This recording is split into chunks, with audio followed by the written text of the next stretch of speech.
Shalom Bapak Ibu Saudara yang dikasih Tuhan. Apa kabar hari ini? Saya percaya kita semua luar biasa diberkatin Tuhan, amin. Kita kembali lagi ke dalam ibadah online pada hari Minggu. Saya percaya kita masing-masing di rumah, kita diberkatin Tuhan dengan luar biasa. Mari saat ini saya mengundang Bapak Ibu Saudara untuk kita mengambil saat teduh sejenak.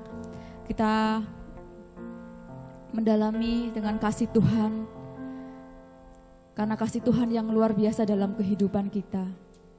Begitu sangat luar biasanya Tuhan, begitu sangat ajaibnya Tuhan. Mari masing-masing kita mengucap syukur. Kita mengucap syukur kepada Tuhan. Karena kasih Tuhan, karena cinta Tuhan. Sampai hari ini, sampai detik ini, kita semua diberikan kesempatan yang luar biasa untuk duduk diam, untuk menyembah Tuhan, untuk meninggikan Tuhan. Kami sangat bersyukur Tuhan. Kami sangat bersyukur kami punya Allah seperti Engkau. Kami sangat bersyukur kami punya Tuhan seperti Engkau. Punya Yesus yang luar biasa. Punya Allah yang luar biasa. Sungguh kami bangga memiliki Allah seperti Engkau Tuhan. Tiba waktunya saat ini Tuhan. Kami mau duduk diam. Kami mau menyembah Engkau. Kami mau mencari hadirat-Mu Tuhan. Kami percaya Tuhan, kuasa-Mu tidak terbatas Tuhan. Kau melihat setiap masing-masing hati kami yang merindukan akan hadirat-Mu. Kami masing-masing akan rindu kuasa-Mu Tuhan, untuk mujizat-Mu Tuhan. Terima kasih Roh Kudus, Engkau baik.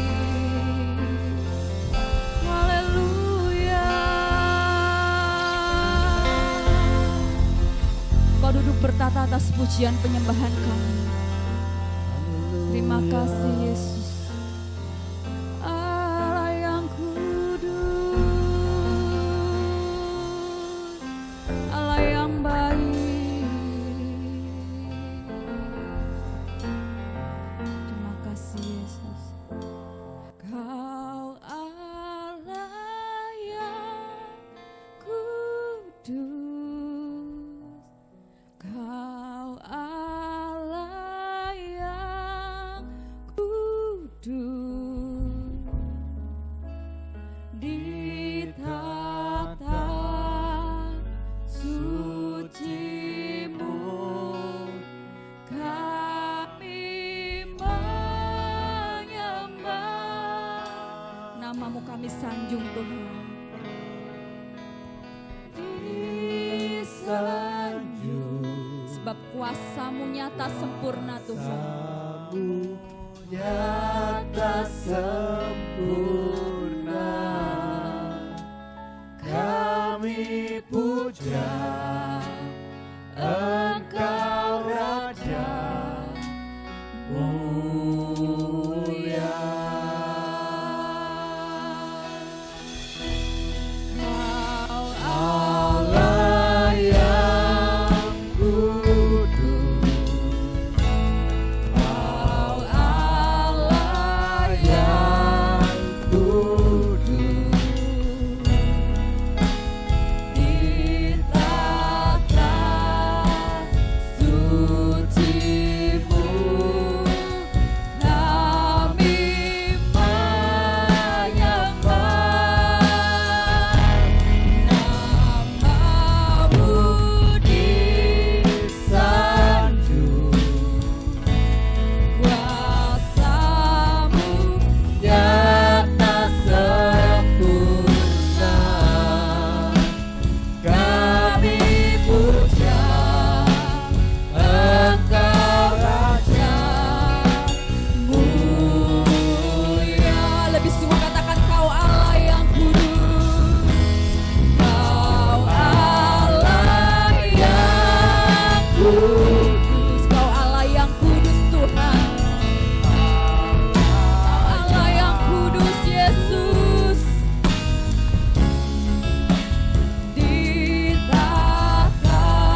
puja, Engkau Raja mulia.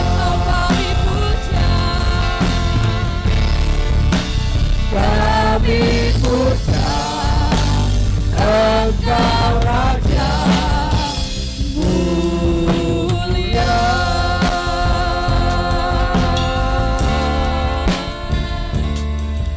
Kaulah Raja kami, Kau yang kami sembah, Haleluya. Kau yang kami tinggikan Tuhan. Haleluya. Tinggikan Engkau. Kau layak disembah, Kau layak terima pujian, Kau layak terima hormat, layak diagungkan. Glory, haleluya, haleluya. Yang kudus dan Kami percaya kuasa-Mu tak terbatas Tuhan. Haleluya. Engkau yang baik Tuhan.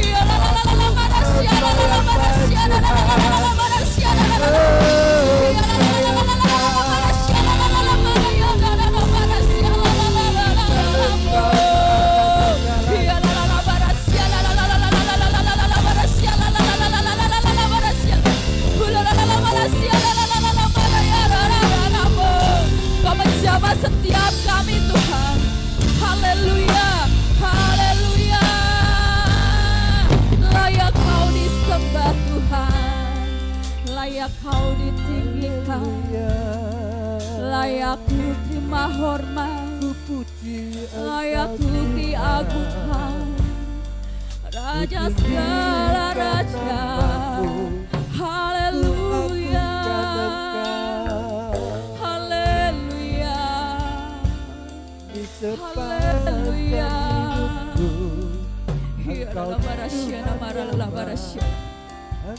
Engkau sungguh luar biasa Tuhan. Engkau Allah yang baik, Engkau Allah yang penuh kasih Tuhan.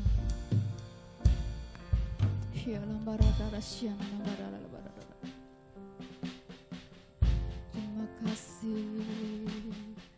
Haleluya.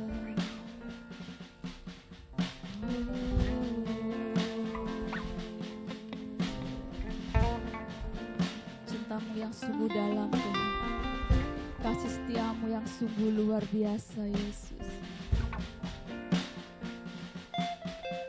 Terima kasih.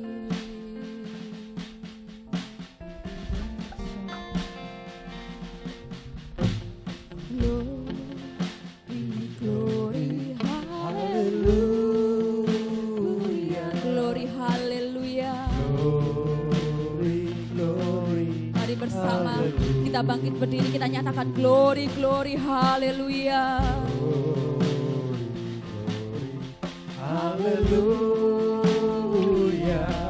haleluya, puji-Mu. Glory, glory, haleluya. Glory, glory, haleluya. Glory, glory, haleluya. Haleluya, puji-Mu. Glory, glory, haleluya. Glory, glory, haleluya.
Kau Allah yang layak terima sembah. Kami siap Tuhan bersorak-sorai memuji nama-Mu. Di dalam nama Tuhan Yesus. Setiap kita yang siap, mari kita berkata, Amin. Amin. Haleluya, luar biasa. Tuhan kita dahsyat, amin. Mari kita bertepuk tangan, kita berjabat tangan dengan keluarga masing-masing. Katakan Tuhan baik dan luar biasa, amin.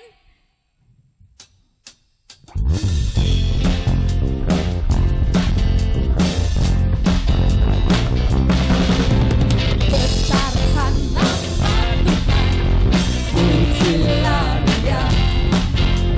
Kemurahannya besar, tiada ternilai.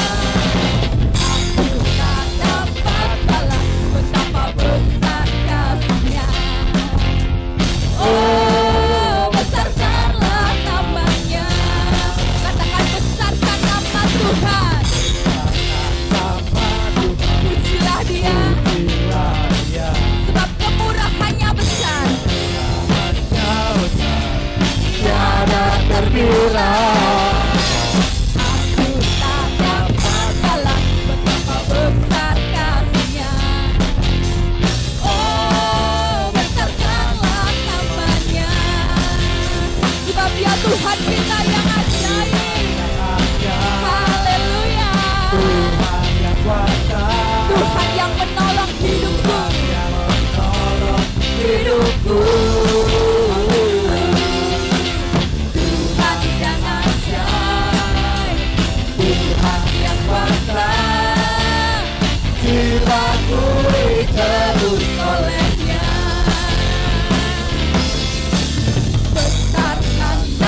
pujian bagi Tuhan kita.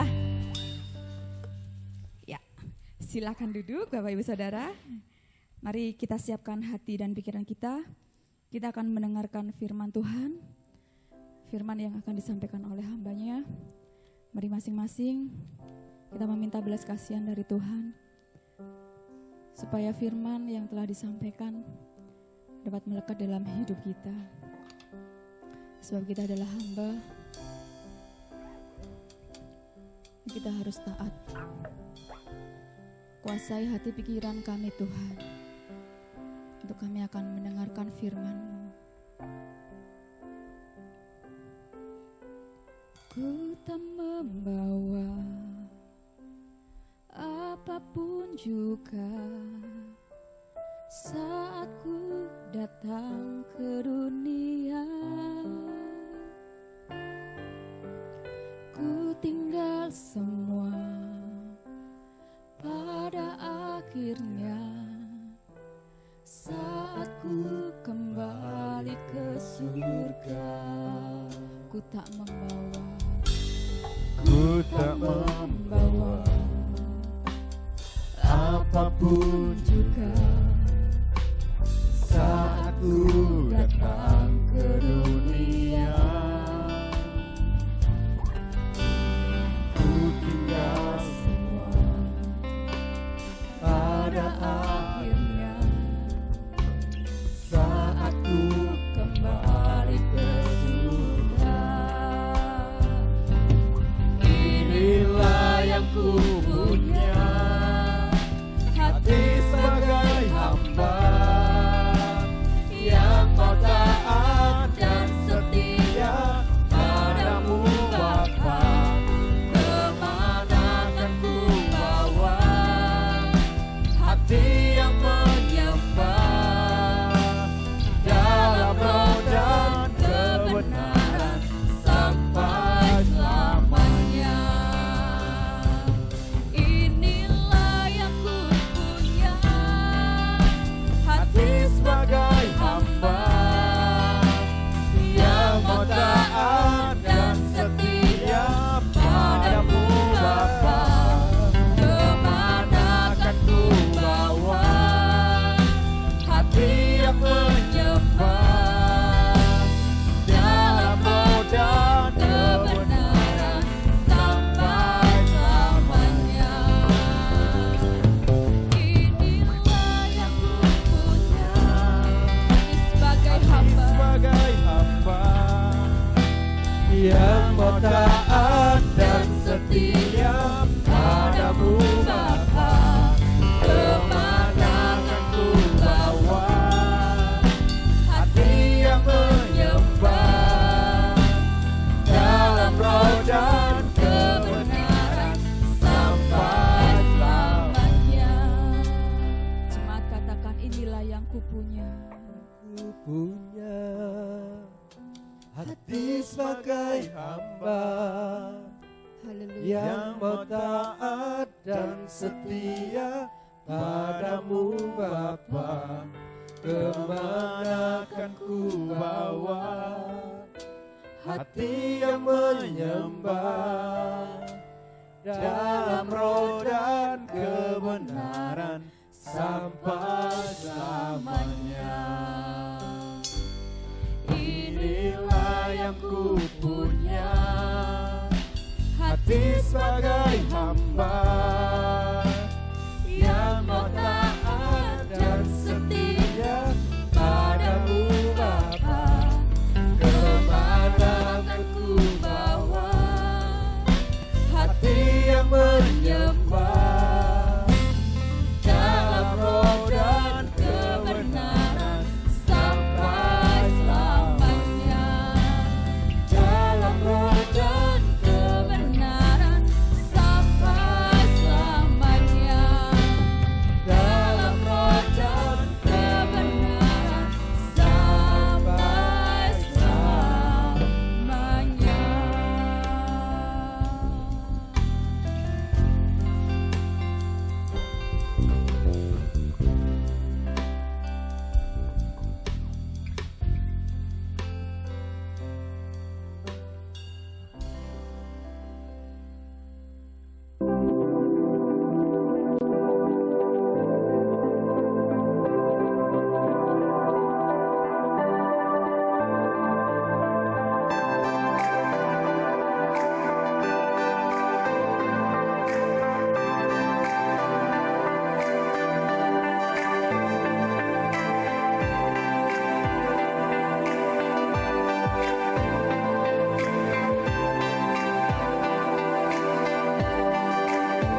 Shalom, Jemaat GKRI Anggur Baru Surabaya.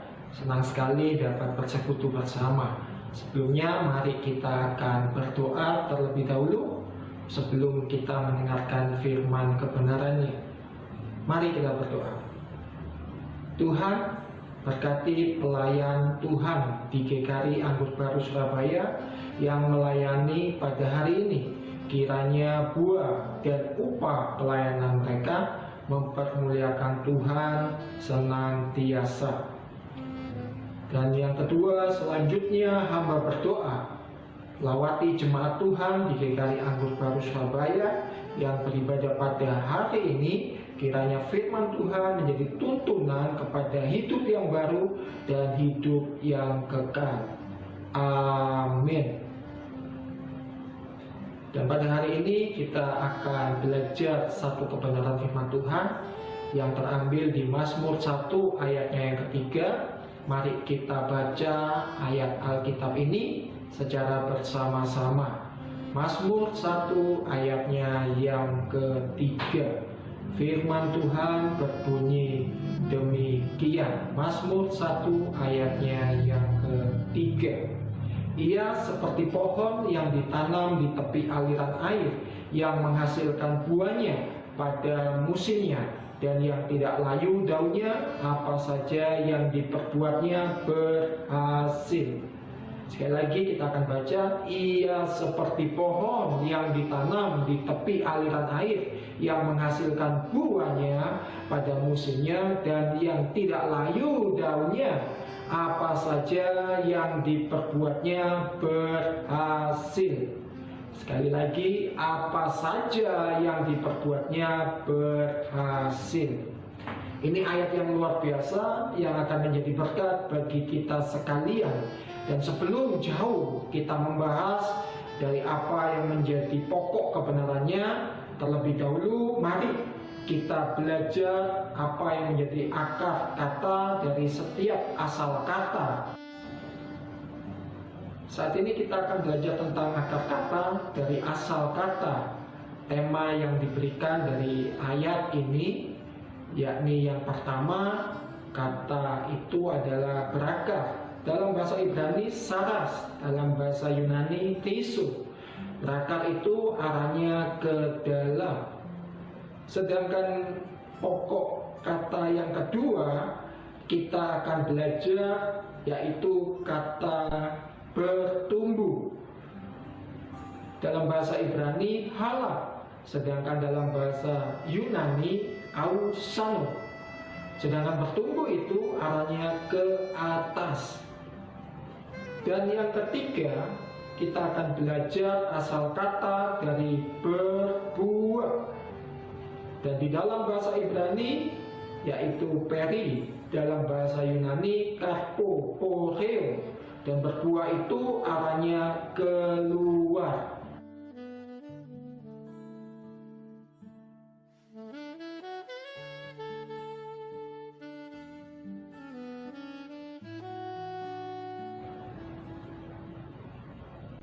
Di Mazmur 1 ayat yang ketiga ada kalimat ia seperti pohon.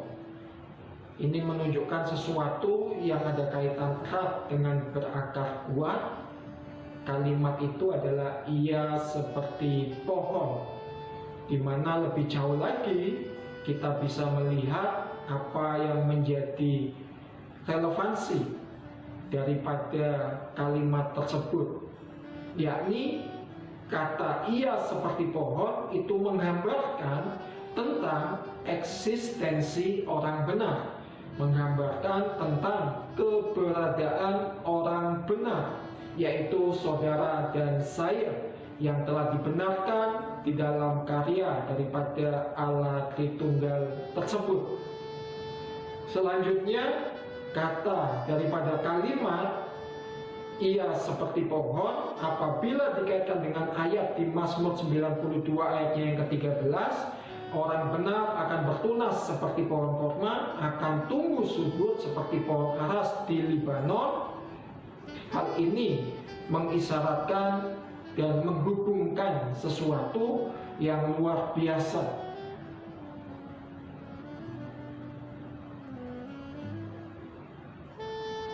Di sini kita akan melihat secara jelas terlihat bahwa eksistensi orang benar melalui ayat tersebut. Di sini dikatakan mereka yang ditanam di bait Tuhan akan bertunas di pelataran Allah kita.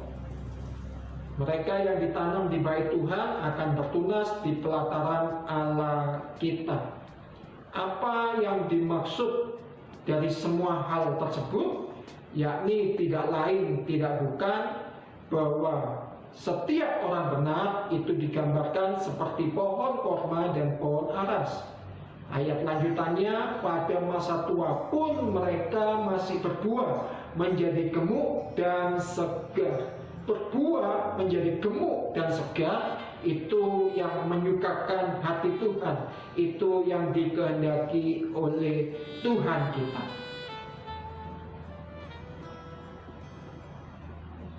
Dan daripadanya kita perlu belajar tentang eksistensi pohon korma dan pohon aras. Pohon korma dan pohon aras selalu berdekatan dengan sumber mata air.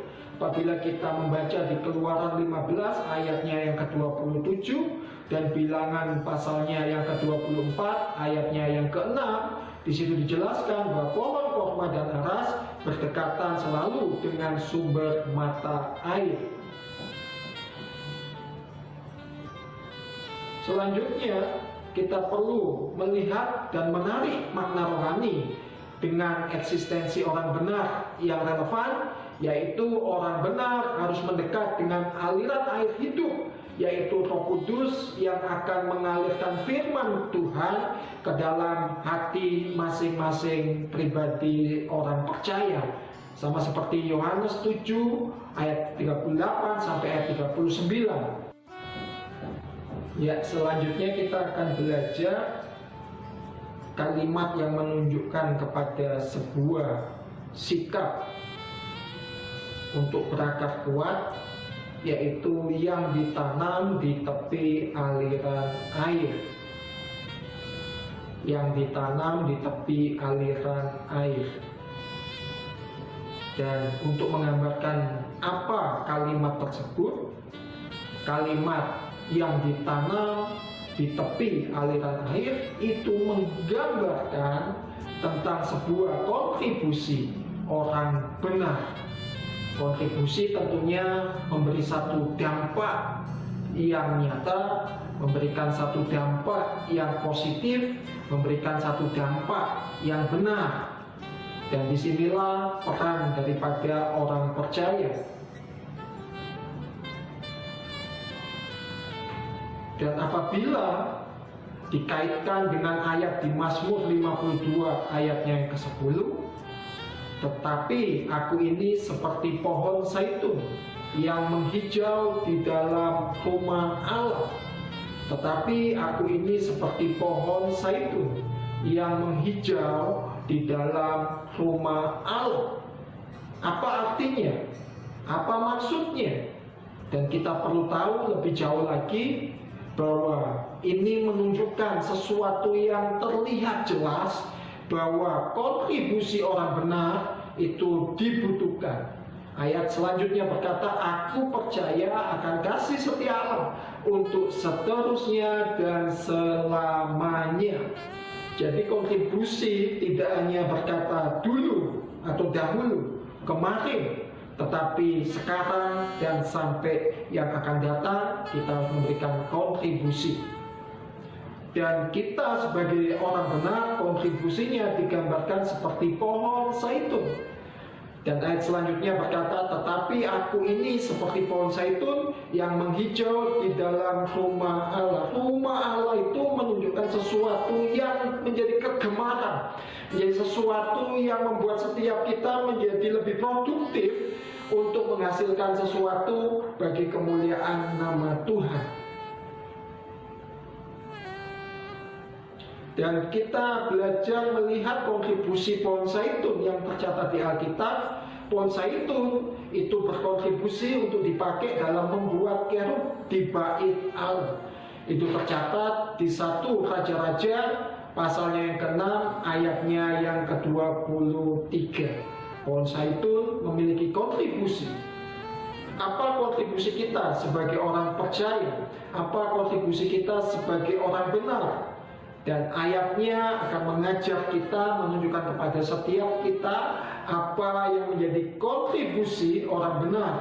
Di Mazmur 135 ayat yang kedua, orang benar harus berkontribusi dalam melayani di rumah Tuhan. Jadi kita bisa melayani di keluarga, di masyarakat secara khusus teristimewa.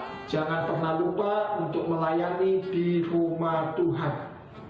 Itu kontribusi nyata bagi orang yang benar.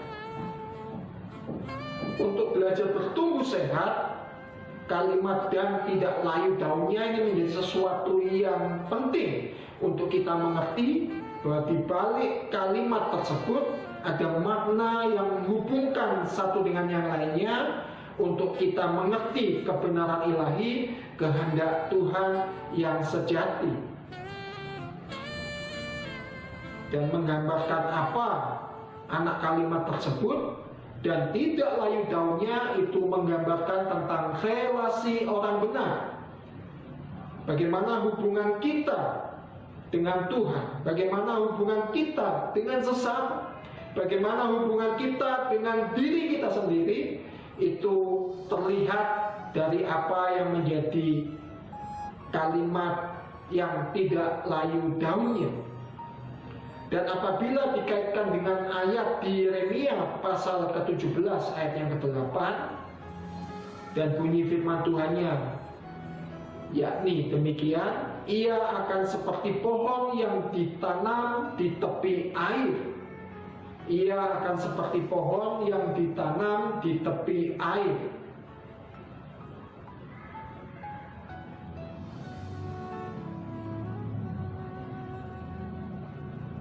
Maka terlihat jelas bahwa relasi orang benar itu seperti penggambaran ayat selanjutnya yang merambat akar-akarnya ke tepi batang air. Yang merambat akar-akarnya ke tepi batang air. Ini sesuatu yang sangat jelas agar setiap kita boleh memaknai secara rohani. Dan ayat selanjutnya itu akan mengajarkan kepada setiap kita sebagai orang benar memiliki relasi seperti daun yang hijau, yang daunnya tetap hijau dan yang tidak berhenti menghasilkan buah. Relasi tidak ada kata henti. Relasi terus-menerus berkesinambungan untuk bertekad menghasilkan sesuatu. Dan buahnya apa? Dan buahnya diperuntukkan untuk Tuhan dan untuk sesama. Dan lebih lanjut lagi kita akan belajar relasi pohon yang daunnya hijau. Pohon yang ditanam di tepi air dapat bertumbuh sehat, daunnya hijau, tetapi jika jauh dari sumber air dapat mati. Itu seperti tertulis, tercatat di Yesaya 1 ayat 30. Segala sesuatu yang disebut pohon atau tanaman jauh dari sumber air, maka pada akhirnya mereka mati. Dan relasi orang benar sama seperti relasi pohon yang sudah kita bahas sebelumnya. Orang benar harus memiliki relasi yang baik dengan Tuhan di dalam iman dan pengharapan untuk mengandalkan Tuhan. Sama seperti firman Tuhan yang terdapat di Yeremia 17 ayatnya yang ke-7. Diberkatilah orang yang mengandalkan Tuhan.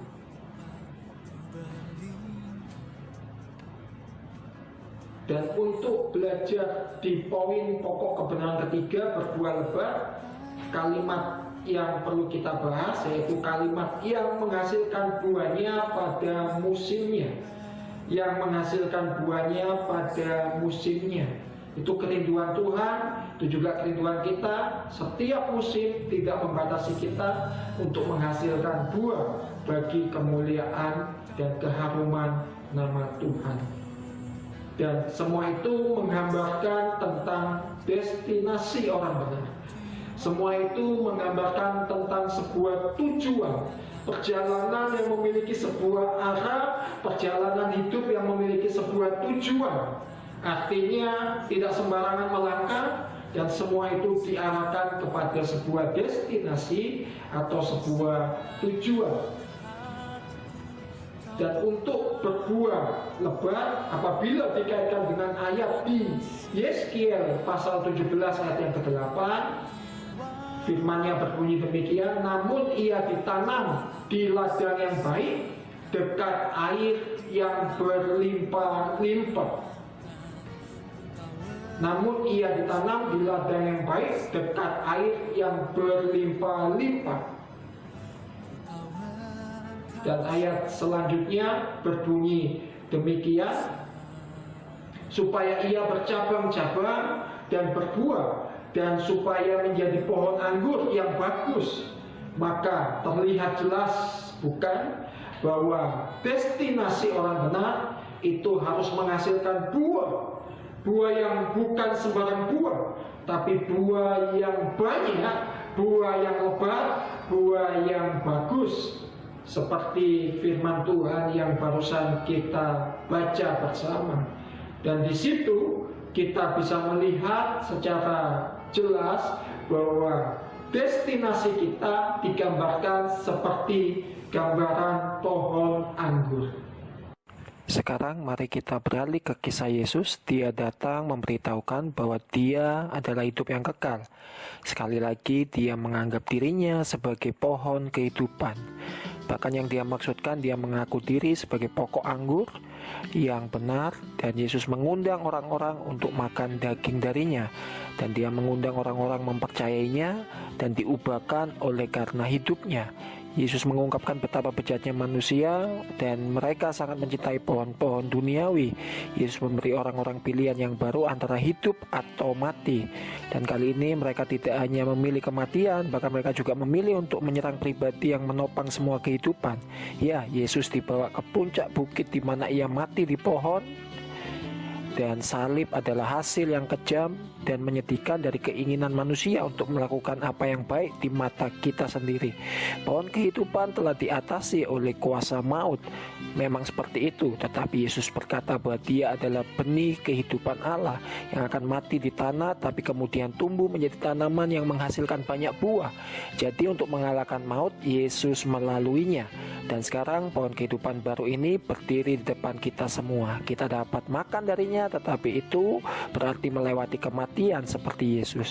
Membiarkan cara hidup kita yang lama sehingga manusia yang baru bisa hidup dan bertumbuh, berkembang, bahkan berbuah. Yesus berkata dialah pokok anggur dan kita semua adalah carang-carangnya. Dan kita perlu menghasilkan buah dan buah itu diperuntukkan untuk kemuliaan Tuhan. Jadi inilah kisah Alkitab berakhir di taman yang baru, Taman Firdaus, Taman Eden Surgawi, dan menyediakan penyembuhan kehidupan untuk selama-lamanya. Semua orang yang memilih untuk makan darinya akan hidup oleh karenanya. Selanjutnya kita akan belajar tahapan pertumbuhan di 1 Korintus 3 ayatnya yang ke-6, bahwa Paulus menanam itu berakar, dan Apolos menyiram dan akhirnya bertumbuh. Dan Allah menumbuhkan hasil akhir dari pertumbuhan, yaitu berbuah. Sehingga tidak ada satupun di antara kita yang dapat berkata dengan bermegah, sombong, congkak, tinggi hati, bahwa semua itu pada akhirnya perkenan Tuhan dan anugerah daripada Tuhan. Tujuan pertumbuhan di Efesus 4 ayat 13, yang pertama, kesatuan iman. Yang kedua, pengetahuan yang benar tentang anak Allah. Dan yang ketiga, kedewasaan penuh. Dan yang keempat, pertumbuhan yang sesuai dengan kepenuhan Kristus. Jikalau kita dapat mengalami yang namanya pertumbuhan dari 4 hal yang sudah saya bacakan barusan, tentunya ini bukan hanya menyenangkan diri kita, terlebih menyenangkan Tuhan. Dan yang terakhir, tuntunan pertumbuhan di Yeremia 17 ayat yang ke-8, kita perlu bergabung, tertanam di dalam satu komunitas yang sehat, dan belajar tentang kebenaran firman Tuhan dan berjalan mengikuti apa yang Tuhan kehendaki. Selanjutnya pada akhirnya kita berkarya di dalam pekerjaan Tuhan, menghasilkan kemuliaan bagi nama Tuhan. Mari kita berdoa.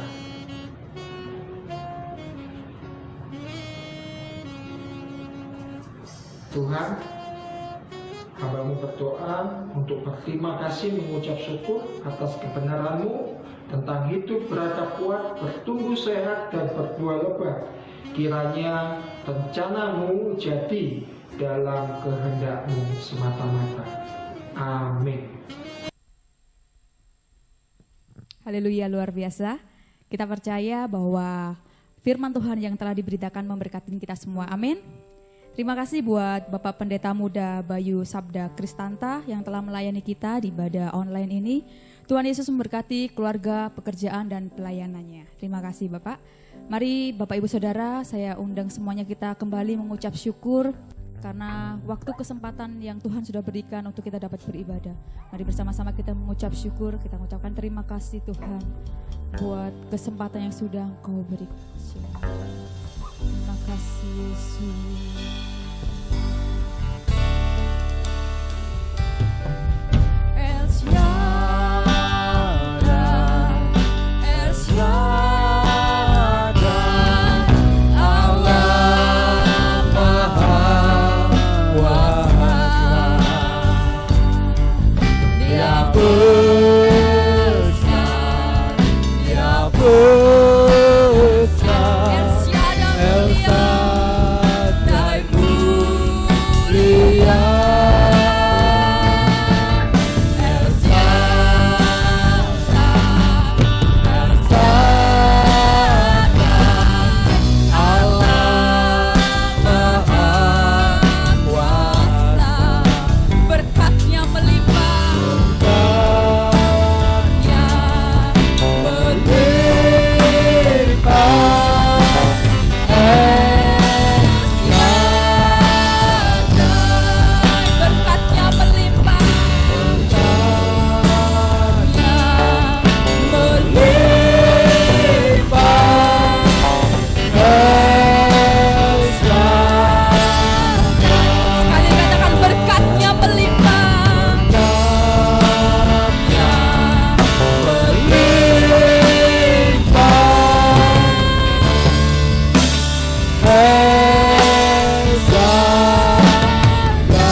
Haleluya, terima kasih untuk hambanya yang sudah menyampaikan firman Tuhan hari ini bagi kita semua.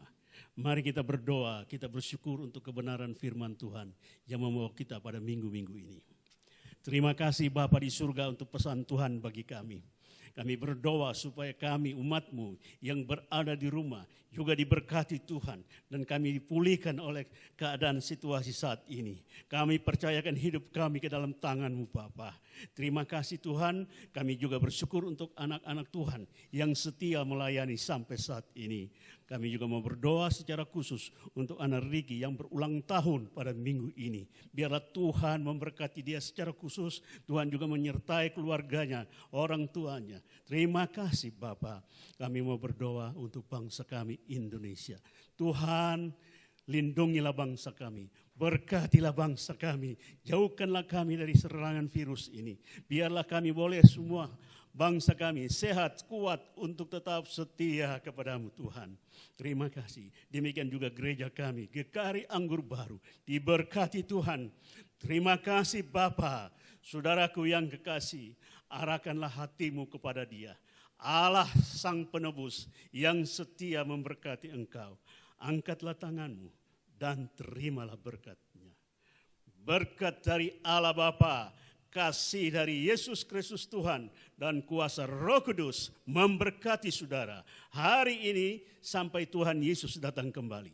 Semua yang percaya bersama saya berkata, amin.